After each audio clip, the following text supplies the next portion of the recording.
Word, and I will kick it off. We'll go in three, two, and one. We are still snowless across the mid-Atlantic. We're going to try to find some snow for you here on Snow Search. Meteorologist Joe Martucci here from the Press of Atlantic City.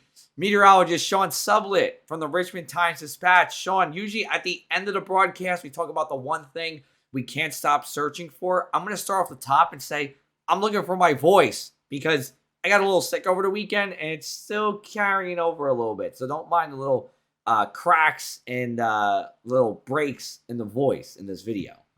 Well, you've sounded worse before, so I think you're in a pretty good spot, all things considered. But you know what I'm still searching for is what we're here for, is snow. Yeah. Because I saw like a hint of some snow flurries flying in the sky on Saturday, like for 5 or 10 minutes. You're just kind of looking like, is that snow? Yes, it is, but then it was done. And that hardly counts at all. Not even enough to make a dusting or a coating. Nothing that mattered. No. So we still have a lot of work to do to find some snow. We still have a lot of work to do, but we still have a good amount of winter to go. It is still only middle of January. No snow for the week of the 17th here, but we are looking at next week, as we always do, with Snow Search. So we're looking for the week of January 22nd, looking at general trends here. Sean and I, we've been the ones anchoring this down for you all winter long, and we'll continue to do it until we really, really, really for sure think the snow is over, even though it feels like it sometimes so far this winter. So what we want to do for maybe a little bit of fun, depending on how you feel about snow, is look at some cities that have zero accumulation and compare it to where they should be on average for this time of the year. So Sean, take it away. Yeah, just about a week and a half ago, people started asking me, "Hey, isn't it weird that it's been this long and we haven't had any snow yet?" And it's a little bit different than normal, but there's been 3 times in the last 20 years, at least in Richmond, we hadn't had any snow until February. And what you see up there on the screen is what we typically have through the 22nd of January, anywhere between just 2 or 3 inches in central North Carolina to as much as 6 in Roanoke, 7 in South Jersey, Fredericksburg, Richmond, Central Virginia, in between that. But normally we would have had something by now, but it's certainly not crazy and unusual to not have anything yet. And I think as you and I were talking before we hit the record button, it's still going to be a little bit of time before we get anything. Take a look at how some of those climate oscillations are settling up here, Joe. Yeah. So, we look at our big 3 here, the North Atlantic Oscillation, the Arctic Oscillation, and the Pacific North American Index here. Not much change from the last time we talked to you guys last week. So we're looking at a neutral NAO. And that's where you see that dashed line as we go into next week.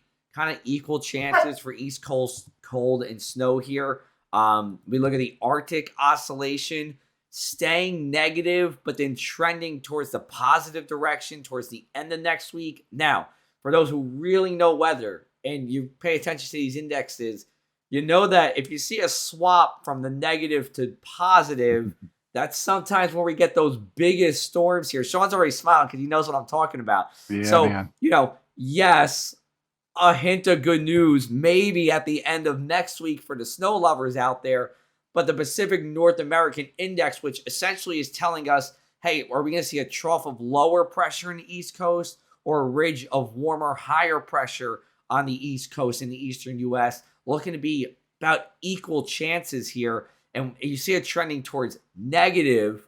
Well, when we get towards negative, that actually means positive temperature anomalies and a ridge of high pressure. So to put this all together for you, nothing is screaming, oh my gosh, big snow, big cold potential until maybe the end of next week here. So Sean, let's take a look at our, this is general patterns of higher and lower pressure here. Take us away as we go forward into next week. And I just want to say, too, this is an ensemble member run. So you're taking one member of a GFS model, let's say an American model, slightly tweaking it to get a range of outcomes here. So the darker those reds and the bluer or the brighter those blues, the more confident we are in high and low pressure setting up. So Sean, I'll leave it over to you. Yeah, I mean, one of the things, this has kind of been the recurring theme. We get these areas of low pressure, which are, storm centers, and they've been tending to go by just off to the west. They dip down to the south, and you think, okay, as they track north, Is it going to come up the East Coast and give us some snow, or is it going to hold farther to the west and give us just rain? And unfortunately, for snow lovers anyway, most of it's been just rain. So we still have these area of low pressure for the next couple of weeks, and we think 2 or 3 chances at larger storms. But it's really going to be hard to get these things just in the right position to give us a legit snow. And the other thing, Joe, I know you and I have looked at, it's been a hard time really keeping the cold, truly Arctic air in place. We've had this little cold outbreak right around Christmas.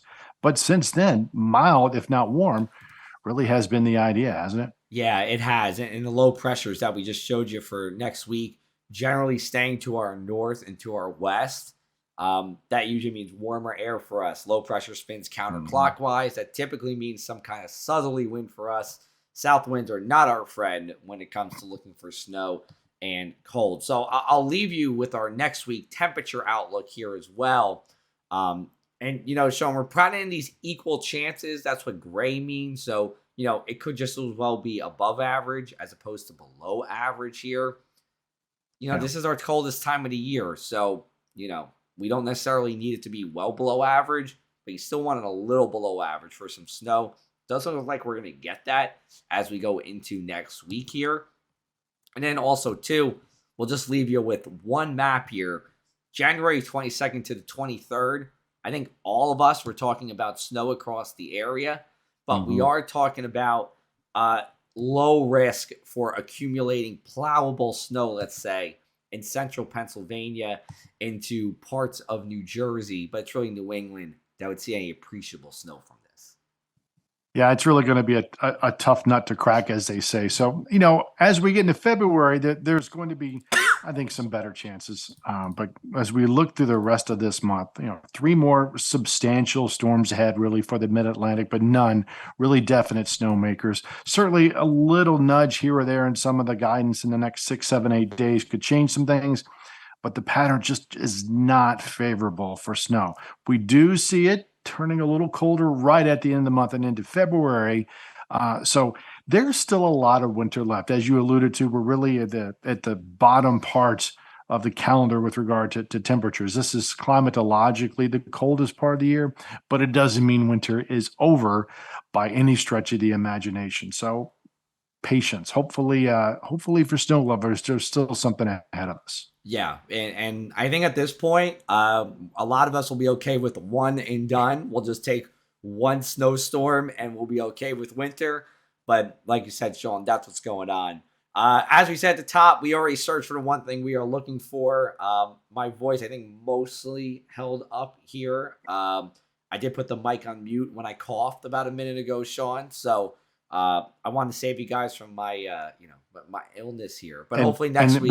We had the puppy in the background too. Here, I don't know if you might have heard a little bark here or there, but the puppy in the background too. I did not hear that actually. So if the viewers heard that, puppy needs to go out. So that's what we're doing when we're done with the video. That's it. There we go. Taking the pooch out. It is a little bit late when we're recording the video, so probably wants to get out for an evening stroll here, Sean. But good talking to everybody here. Again, we'll be back with you next week. We did this on Tuesday because of the MLK Day holiday. We'll be back with you next Monday here with another episode of Snow Search, and you can follow us on social media right above our heads.